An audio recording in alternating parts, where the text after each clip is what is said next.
দৈপকী আইটোৰ বিবাহৰ দিন ঠিক কৰা হৈছে নহয় জানো সঁচানে সঁচানে মহাৰাজ নাই নাই মই আপোনাক কৈ থকা বাবে আপুনি মোক ঠাট্টাহে মাৰিছে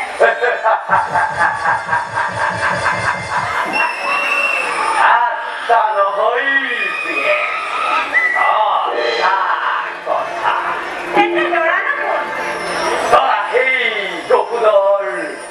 মহন্ত বকুলে ভাল হৈছেনে জানো কিয়নো বেয়া হ'ব তেনেহ'লে মই যাওঁ কালিলৈ শুভ সংবাদ দি আহোঁগৈ ৰাণী মহাৰাজ বৰৰ মহিলাসকলক পৰিচাৰিকাৰ দ্বাৰা নিমন্ত্ৰণ কৰিবা অতি সোনকালে আইদেউ গাদীৰ পৰা উপবাসে থাকিবলৈ কবা আৰু লগতে তুমিও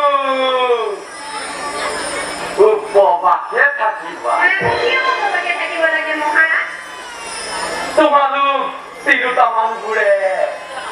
বিবাহৰ গোন্ধ পোৱাৰ লগে লগেই